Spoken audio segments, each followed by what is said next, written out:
बिहार विधानसभा चुनाव के पहले चरण में हुई रिकॉर्ड वोटिंग, क्या बदलेगा सियासी समीकरण। बिहार विधानसभा चुनाव 2025 के पहले चरण की वोटिंग खत्म हो चुकी है और इस बार मतदाताओं का उत्साह हर पिछले रिकॉर्ड को तोड़ गया।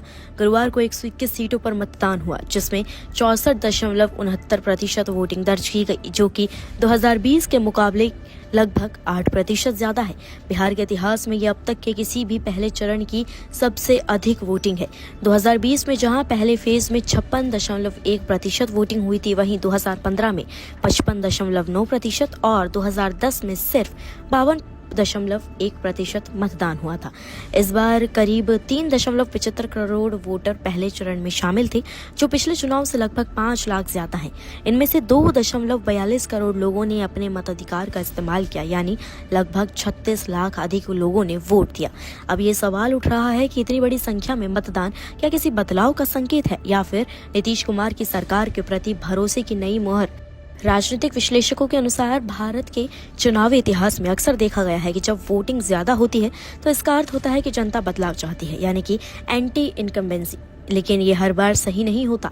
कई बार अधिक मतदान का अर्थ सरकार के प्रति समर्थन यानी प्रो इनकम्बेंसी भी होता है। उदाहरण के तौर पर मध्य प्रदेश में 2023 में 77% वोटिंग हुई थी, जो पिछले चुनाव से 2.8% ज्यादा थी, और फिर भी बीजेपी ने सत्ता बरकरार रखी। इसी तरह ओडिशा में 2014 में 73.65% वोटिंग हुई और बीजेडी की सरकार फिर लौटी। गुजरात में भी 2012 में 11.5% वोटिंग बढ़ने के बावजूद नरेंद्र मोदी की सरकार कायम रही। हालांकि कुछ राज्यों में ज्यादा वोटिंग ने सत्ता परिवर्तन का रास्ता खोला। राजस्थान में 2023 में 74.45% वोटिंग हुई और कांग्रेस की सरकार चली गई। तमिलनाडु में 2011 में 7.19% ज्यादा मतदान हुआ और वहां सत्ता डीएमके से एआईएडीएमके के हाथों में चली गई। 2012 के यूपी चुनाव में 13.4% अधिक मतदान दर्ज किया गया और बसपा की जगह समाजवादी पार्टी सत्ता में आई।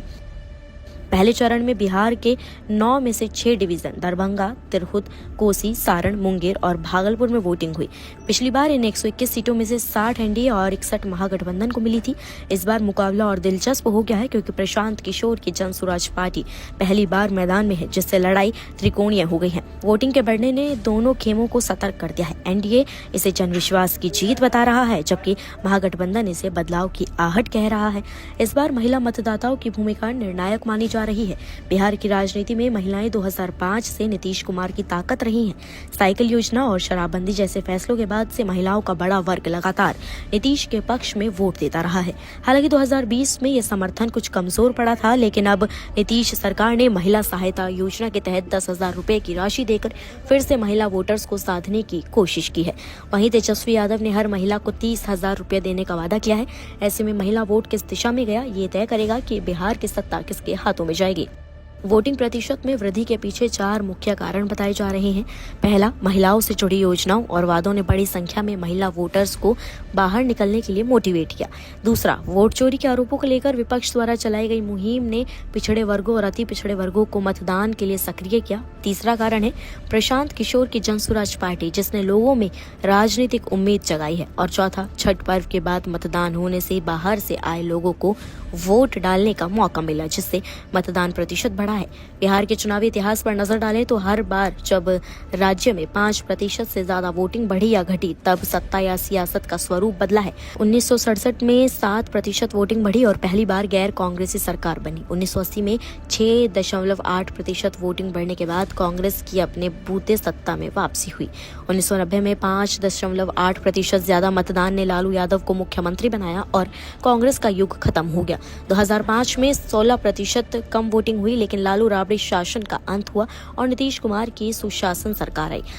अब सवाल यह है कि 2025 की 64.69% वोटिंग किस दिशा में जाएगी। क्या ये जनता के असंतोष की आवाज है या नीतीश कुमार पर भरोसे की मुहर।